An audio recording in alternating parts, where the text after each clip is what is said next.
This is right now streaming on the CBS 8 app. Thank you so much for joining us. It is Friday, May 15th. We have finally made it here to Friday, and it has been a busy week here on the show. We've covered a number of different topics. Some of them you might sort of see make a callback here or might have some sort of a tie-in, Jack, to the topics that we're discussing. But look, the news doesn't stop here in California, definitely doesn't stop here in San Diego, and there has been, of course, a whole lot that is going on. Yeah, of course, the biggest thing that we've been talking about here over the course of the past 2 months or so has been the governor's race. And one of the biggest stories, of course, is the ascension of former HHS secretary, former attorney general here in the state of California, Xavier Becerra, especially after the resignation of now the now disgraced former Congressman Eric Swalwell, who at one point was considered to be one of the top candidates for this position. In fact, had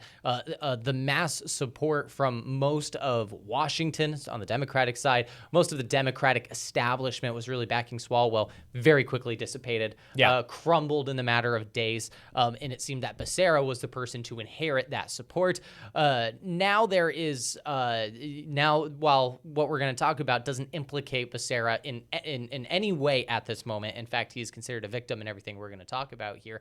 Nonetheless, something that is sure to be a headache for the Becerra campaign at this point, especially considering his stature as one of the top candidates. If you're an opponent for Becerra, fresh fodder for whatever debate, attack ad, whatever you choose to do as we continue the primary. Yeah, in the game of politics, what happens in a court of criminal or civil, the outcome doesn't matter. It's the court of public opinion. Correct. And we already saw that this has been weaponized against Xavier Becerra. So what is it that we're talking about?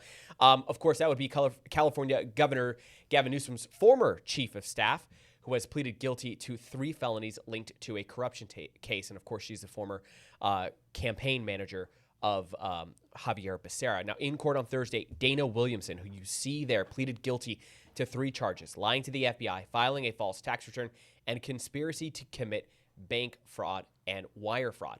A top political aide, Williamson also serves as an advisor, to Xavier Becerra, who is running for governor. She was an advisor there for the campaign. Now, one of the accusations against her was that she was part of a scheme to take $225,000 from an inactive political campaign account that belonged to Becerra. Williamson was also accused of claiming nearly $2 million in business deductions that were actually personal expenses. Her attorney expects the sentencing to happen in September.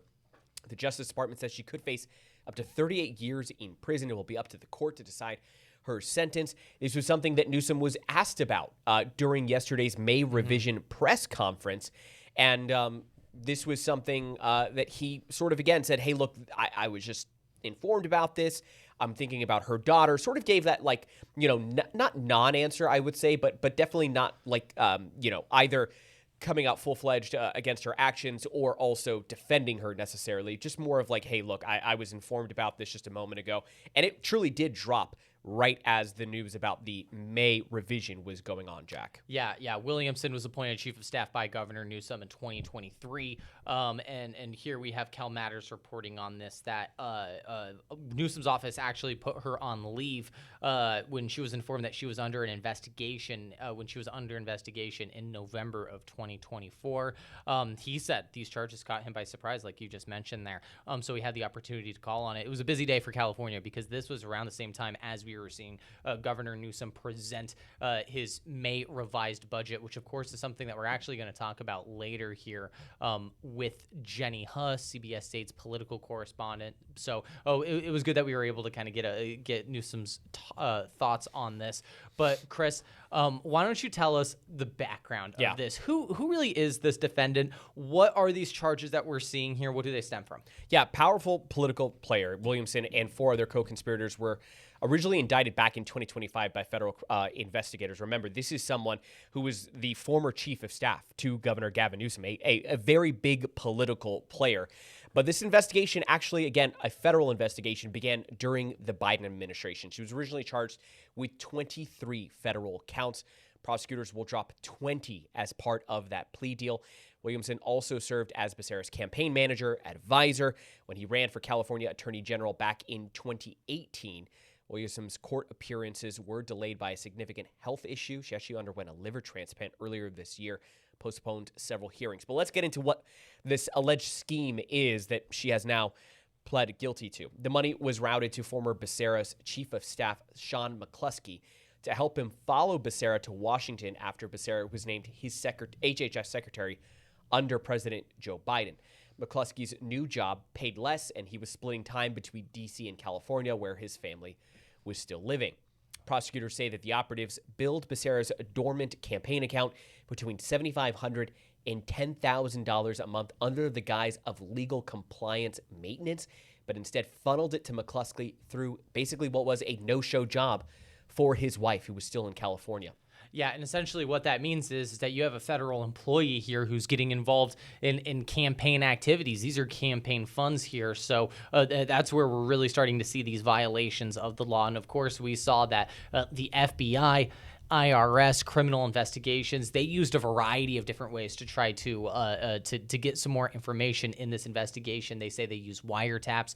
They seized communications. In total, this was a 3-year investigation. Now, when we were talking about the charges from Williamson, we'll kind of get into at least what her attorney is describing is kind of the nature of this situation here, because what you're reading there, that scheme, you don't see Williams' name in there. A lot of this has to do with that former chief of staff to Xavier Becerra, Sean McCluskey here, but she was involved in a certain sense. However, you did mention those taxes. There is a different charge that is being associated with this. It's McCluskey along with someone else, another a Sacramento lobbyist named Greg Campbell. That was who else was involved with McCluskey, but Williamson. So this is what it says here. It also faced a variety of tax charges, saying that she allegedly falsely deducted luxury goods such as vacations. I think they said something else on there, handbags, jewelry, private jet flights as business expenses. One of those charges, as you mentioned, she had indeed pled guilty to. So we got a 3-person operation. Run through it really quick before we talk about where they're at in this investigation. It looks like you want to say something really quick. No. I was going to, we had McCluskey, Williamson, and Campbell, right? Yeah. Yes. So all 3 of them have gotten nabbed by the federal officials, and they're currently in various stages of their legal processing. We mentioned Sean McCluskey, Becerra's former chief of staff, signed a plea agreement in October, admitted to 1 count of conspiracy to commit bank fraud, bank and wire fraud. He agreed to pay back what was in total nearly $250,000, $225,000. That lobbyist that we mentioned, Greg Campbell, he also pleaded guilty. They're scheduled to be sentenced here very soon, in about 3 weeks. June 4th. That's 2 days after the primary election. As part of the plea deal, the 3 of them, like we said, agreed to pay that restitution. Williamson also said that she will now agree to pay back an extra $500,000. That's restitution to the IRS for the false deductions that were being listed on her tax returns. I'm not entirely sure whether that was what was assumed to be the total amount that was deducted in general, but that's the number that the 2 agreed to. Something that's interesting here that I want to get I want to mention here is the nature in which we're seeing this, because despite the guilty pleas, despite what was 3 years of investigation, there's still some questions about why are we seeing this happen now? Because in terms of the federal, justice system, the DOJ, the FBI, it has always been an unspoken rule. This is according to Cal Matters and their reporting that within 60 days of an election, it is a Justice Department custom to not do things like this, to not have a massive plea hearing at this point, just because you don't want to give off the impression that in any way, shape, or form, this is going to influence, whether positively or negatively, any certain candidate in the race. Let's go back to the very infamous sort of example of this, and that is the DOJ and the FBI reopening the Hillary Clinton email case prior to the 2016 election. Again, not saying that is the reason why Hillary Clinton won or lost, but we heard that is really the most standout example that I can remember of that being given, right? Like, you heard then Secretary of State Hillary Clinton going on about how this is unprecedented because this is something that goes against DOJ policy. And that was an investigation that had been closed, subsequently reopened, and then after the election was found to have not found anything, or it may have been close to the election. It's been 10 years now. But essentially, it was sort of like reopened without... It was an October surprise. Yeah, but it was reopened without any like conclusion. Therefore, a lot of people pointed out like, well, then what was the point of reopening this? This obviously has a resolution. There's a or at least there's a plea deal here. There's a sentencing. But yes, you pointed out the timing of this, because of the people that are involved, is raising some question marks about why is this happening now. Another good point that you mentioned, this is different. There's a little bit more closure to this. Closure. And I think it is still important to say that even federal officials will tell you right now, Becerra is not suspected to have any criminal involvement. They say that they're regarding to him as a victim. We'll get into the effects that we're seeing on him directly as we kind of move on, though. But on the same topic, I do want to read off a quote from former U.S. Attorney McGregor Scott, who is currently defending Williamson here. When mentioning about this, he told Cal Matters, quote, "In my experience, that is something that is absolutely honored and bent over backwards to try to honor." He said additionally that Williamson should, quote, "only be human if she felt that somehow this case was affecting." Of course, he's mentioning the current ongoing race for governor. So essentially, he's saying that it is the only natural response here to say that regardless of intent, that is the effect that you are given. Now, that's a charged accusation to say whether or not that this is a deliberate attempt to have some sort of effect on it.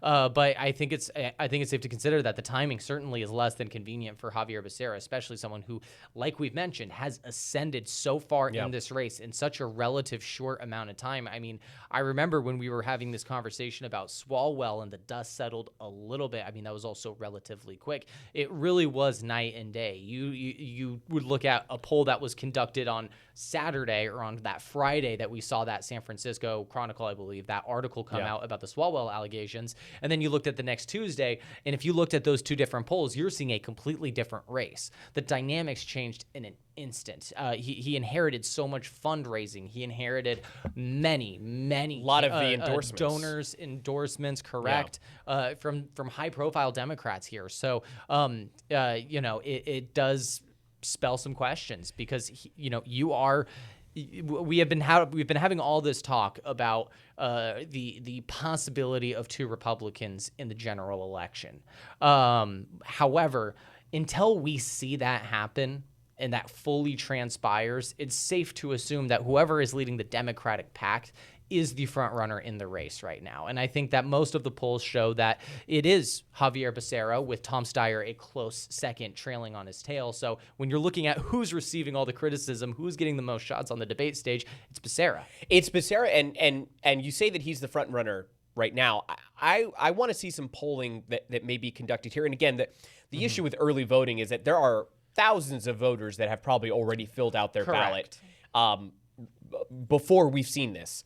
But what I would venture to say, though, is that Becerra, it was a bit of a shock when we learned that he got the Swalwell, because it was actually sort of, it was insinuated that Steyer would get like about 66% of this, and that I actually heard Katie Porter's name brought up a little bit more. He thought it was going to be split between those two primarily. Right. And then it was Becerra, and we were kind of caught off guard by that because he had been very quiet as a candidate up until recently. What I am hypothesizing here is that now that the spotlight has been on Becerra, and again, the Becerra technically the victim here in this case, but that is being still weaponized against him, is he has not, seemingly from a political standpoint, really handled the extra spotlight too well. I bring up the KTLA interview that was recently done, in which he very oddly sort of tried to frame the interview and the... Yes, if this was a gotcha, something well, of that nature. He just said, this is a profile, right? This is going to be, just basically trying to frame it as this is going to be a good story, right? Not a bad story. And this has been someone who seemingly has almost acted in a paranoid manner, it seems like, seemingly kind of playing with the lead, right? Like playing conservative with the lead in terms of not trying to make too big of mistakes, but in doing that has seemingly sort of had some of these blunders. You talk about the debate stage, which you're going to get to here after the break, being questioned now about the ties to this, but even going back to sort of, being asked about his insurance freeze, not really giving answers or in a tone that I think strikes a chord with voters. So I'm curious to see that Becerra was sort of seemingly gifted the support that, as you pointed out, Swalwell had, maybe not necessarily earned. And so I do wonder now, we even heard from some former Biden officials sort of questioning why it is that his time as HHS secretary was being used on his resume when he was not the point person during the COVID-19 pandemic, despite being the HHS secretary at the time. And so I do wonder, with all of the attention being paid to him, and now really the bulk of the attacks being put on him from both sides, is he surviving this? And I think that it may be one of those things where early voting, hey, he might end up going to the general regardless. But I do wonder if someone like Steyer or Porter is seemingly now trying to use a little bit of that the drag, if you will, after kind of sitting behind him for a bit.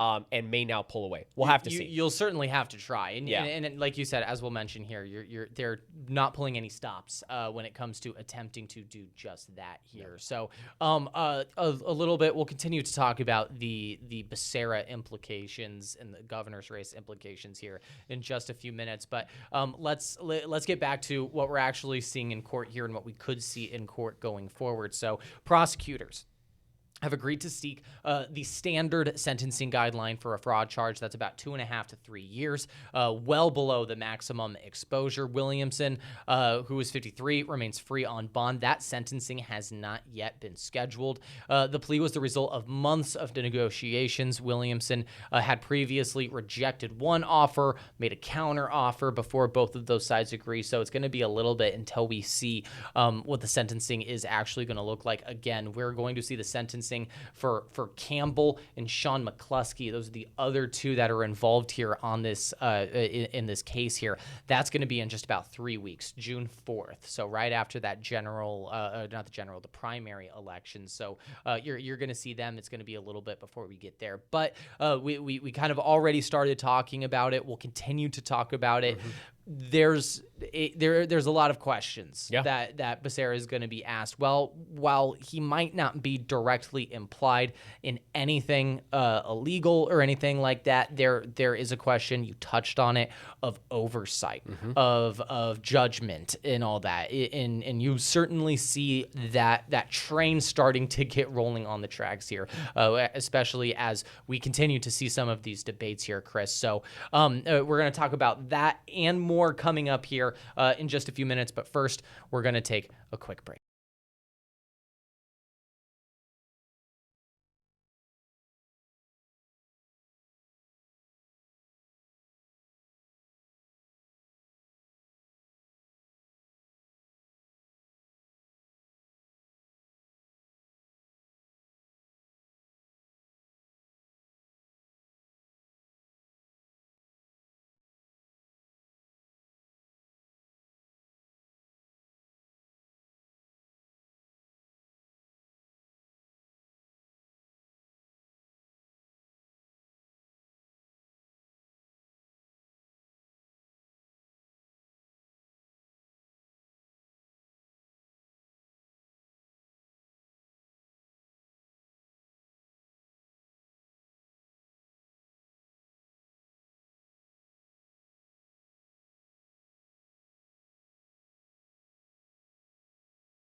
All right, welcome back here into right now, streaming here on the CBS 8 app. Another important reminder, tell your friends, tell your family members if they are not on the app. That is where they go to find this show, as well as a host of other content. We got a lot of great stuff coming for you, including, we got everything from Cooking with Styles. Again, Marcella Lee was talking to Survivor super fans, if you're into that kind of thing. And then we're covering a lot of the headlines as well as politics, and that's also where you can go to watch all of our newscasts as well, too. So it's a great resource, including for those of you that maybe wake up a little bit later and miss our newscasts. Well, we've got you covered here with a lot of the top headlines. We've been discussing, obviously, the former chief of staff for California Governor Gavin Newsom, Dana Williamson, her plea deal that she took. But this is also something that, again, Jack, is coming at a time, as we said, that is pretty, consequential for Becerra. His name is attached to something that is not going to poll well, despite the fact that he may not even be involved. Again, as we pointed out, the court of public opinion, much different than the criminal courtroom. Yeah. And to kind of let's do a quick recap of what we're hearing, what the actual crime that was being committed was. Essentially, it had to do with the former chief of staff for Xavier Becerra. It was a man named Sean McCluskey, along with who we were seeing in the courtroom yesterday. That is Dana Williamson. The two of those both have had associations with Xavier Becerra, but it was McCluskey who was found guilty for stealing $7,500 to $10,000 from a dormant campaign account that belonged to Xavier Becerra for multiple months. In total, the total amount that was stolen from this account reached nearly $250,000. And a lot of it had to do with the fact that Xavier Becerra had gotten a raise to become the HHS secretary during the Biden administration. But for McCluskey, that was not the case. To go to Washington with Becerra, it actually was a lower paying job than what he had here in California. So that money was the result, was the resulting response to having to go back and forward across the country and how to pay for everything. He had a wife, he had kids. So illegal activities were the thing. Something that I do want to talk about before we get into the debate really quickly is some more comments from Williamson's attorney. He was saying on behalf of his client that the reason why she was abetting in the crime was she didn't know exactly that this was stealing from campaign accounts. Oftentimes you can see the California political aides make money in a federal position and also make money in a campaign spot. So if you're, for example, the chief of staff for Xavier Becerra and you're getting a taxpayer-funded salary, but you're also working on the campaign, you can receive money from the Democratic Party and from the state. That's just how the state law works around here. But she didn't know that this was skimming off of the top of a campaign account. So she thought that she was just helping out a friend in need in terms of abetting all of this. McCluskey also assured to Williamson that Becerra had given him his blessing. So when being asked about it, he called it a gut punch. Becerra did. But there is still a question here about, and we've seen him ask this multiple times on the campaign trail about essentially the concern of oversight. Once again, federal prosecutors are viewing him as a victim. There have been no formal charges against Xavier Becerra as to for any kind of actions relating to this. A lot of it has fully centered around former aides, former chiefs of staff, former political operatives and advisors. These three, we have a lobbyist in there as well. But there is the question of oversight, the question of how did you not notice that every month you were seeing, $7,500 or $10,000 being taken from an account? Because I think that oftentimes it's easy to assume that a lot of politicians and people who are in the world of politics are a lot more well off than oftentimes certain positions are. I think that there is that impression that the moment you have that connection and you're in that world and you're in that network, you have a higher financial status. But oftentimes that's not the case. Like we said here, he broke the law, but the argument that was being made as to why we saw McCluskey break the law here is because he could not afford to go back and forth between California and Washington. So if that holds true, that underscores the point that we're trying to make here. So with all that being said, that number that was being stolen every month is, it's $10,000. That's a lot of money. Yeah. That's money that people are asking. How do you not notice that? And so far, we really haven't gotten an answer from Becerra. Again, he has maintained that he has that the approval that he had given was fraudulent. He has pointed reporters to the indictment itself for more information. It does say, quote, no candidate running for governor has been implicated in any charging document. Again, they have considered Becerra, that this is the prosecution, Department of Justice. They consider him a victim in this case. Yeah, but nonetheless, we are seeing his opponents on the debate stage, on the campaign trail, take this as an opportunity to lay fresh attacks on one of the frontrunners for the office in Sacramento. Yeah, and I think in large part because, as you mentioned, there is this public image that, especially here in California, Democrats have to grapple with, which is that it is the elite, it is the left, they're taking your money. This is rife with corruption. And I'm not saying that's the public opinion of everybody, but those are the attacks that are lobbied by MAGA movement, President Donald Trump, Republicans in California running for office, similar to like Steve Hilton. And so the idea, progressives, the idea is that what they are doing with this is they are trying to sort of exacerbate that and use that and weaponize that, right? Like this is a useful campaign tool for the likes of someone like Steve Hilton, who has been endorsed by President Donald Trump, of course, who has done a lot of accusations of political opponents, as even going as far as saying political enemies as well too. So it's a tactic that's been used on campaign trails here before. Steve Hilton is no stranger, or I should say that this is no strange tactic that Steve Hilton here is employing. In fact, there was a moment between the two at last night's debate that got pretty heated. Take a listen. Honestly, and it pains me to say it because I like you personally, Javier, but you shouldn't be on this stage. You shouldn't be in this race. You should be preparing your criminal defense. With friends like that, who needs enemies, right? You know that does not preclude an indictment from being issued against you. This is what happens when you take the lead in the polls and you're ahead of everyone else. If you were elected into the top two election runoff in November, can you guarantee that will not be a distraction? I can, because as I've said from day one, I was not involved in the wrongdoing. Yeah, so you can see Xavier Becerra, I should say. I almost did the Steve Hilton accent there. Xavier Becerra.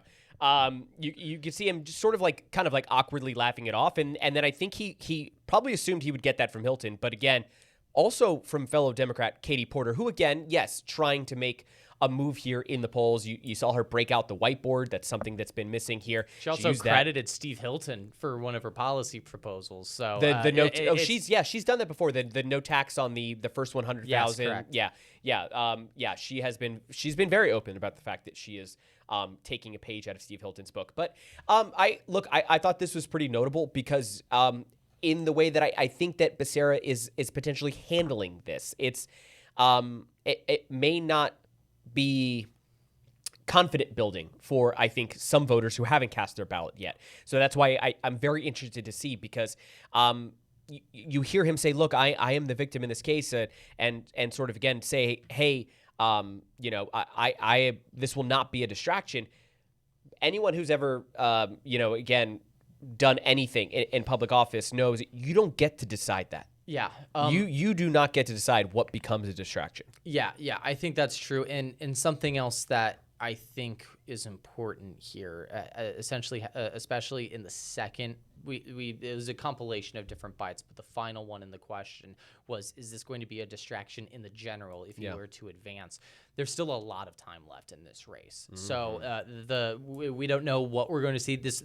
There is a chance that we see this very quickly become resolved. Like we said, we saw two of the defendants are planning to get sentenced in just a few weeks now. Yeah. So that's coming up soon. We're not entirely sure about Dana Williamson, but that could be coming soon as well. So there could be a much closer, a much more sooner opportunity for closure and to wrap this up and kind of focus on some other issues at that point. But, if it's a Steve Hilton, Steve Hilton isn't going to let up. And I think Becerra is going to have, I think whether this is fair or unfair, I think he is representing the incumbency more than any other candidate. Of course, he was Attorney General. His tenure as Attorney General here in California started when Jerry Brown was governor, but it concluded when Gavin Newsom was. So in a way, is that a continuation of the Gavin Newsom administration, or at least the Gavin era?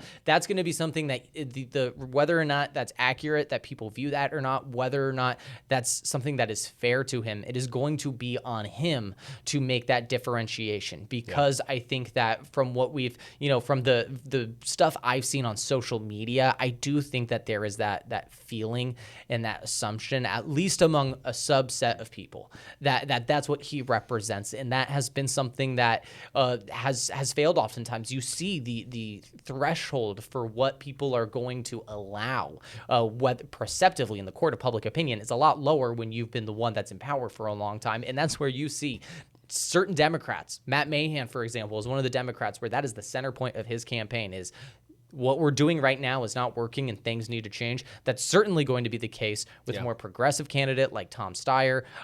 You see Katie Porter doing it. You certainly will see it with a Republican, Steve Hilton, Chad Bianco. So, could this compound on other issues that he might be facing anyways, regardless of where this is? Potentially. Yeah, I think just in general in politics, what you are seeing is less patience for the status quo, especially when things get bad. We saw this. It's what led to the rise of someone like President Donald Trump, who, despite being a two-term president, still likes to refer to himself as someone who's not a politician when he's held the highest office in the land twice now, right? Yeah. And we even saw it, his end of his first campaign. People were so upset with a number of different issues. They elected someone in President Joe Biden. We saw at the end of Biden's tenure, again, there was obviously the back and forth between him and whether it should be him or Kamala Harris who runs. But people were upset just in general with the status quo. They reelected President Donald Trump. I think people in California have sort of drawn this idea that they are upset with the status quo. And yes, there are a lot of things that are because of the federal government, but there are also a lot of things that we've heard, as you pointed out, from Mahan, from Porter, from Steyer, as well as the center point of Hilton and Bianco's campaign, which is you guys have been in charge for 16 years now. People are fed up with this. Seemingly, Becerra has been surging in large part because of his attachment to the status quo, if you will, here in California. Again, this is someone who was appointed to the Attorney General spot by the former governor before Newsom, Jerry Brown, who is quintessential California politics. I mean, this is someone who is one of the most popular governors in our state's history in terms of even just bipartisan support. This is someone who represented California in the House of Representatives. I feel like I sound like a Becerra campaign proxy going over his resume, but the more and more you start to look at it, you see he has been tied to sort of the status quo. That has helped him get to this point. Will that begin to hurt him when you start to tie it with, and this is what your chief of staff was doing? Were you aware? How were you not aware? Because as we mentioned, guilt isn't the only thing that you need to worry about in a lot of these cases, and we've seen it on the national stage. Politics is a bloodbath, and to assume that people are going to take that at face value is never the correct assumption. So what we might see out of this, we truly don't know. It's going to be really fascinating to see how things play out going forward. Of course, will we see an indictment? Who knows? But it's highly doubtful that we'll see any sort of indictment on his end. Katie Porter tried to make it a point that he's not safe from it. Yeah, it's not like a double jeopardy here where, and that's what she was trying to assume here. But whether or not we will see that at that point, that is, I think that would be a long shot. But you never know what you're going to see here. But nonetheless, this is a bit of a gray cloud over his campaign that has been, booming to this point. And now we're getting to the point where we're kind of past that honeymoon phase, and you're starting to see the attacks and the real questions come in. Who knows? Again, we got a few more weeks until this primary begins. That is June 2nd is the day that primary voting takes place. That night on June 2nd or June 3rd, or perhaps a little bit thereafter, we'll get a clearer picture as to who the top top two are, and that's where we're really going to see how much of a impact something like this is going to have. If we see a Becerra-Hilton general election, I think that this case is going to be something that is blown up to a proportion that perhaps it's not even at right now. But a lot of that is in the air right now. So we're going to have to keep a look at that.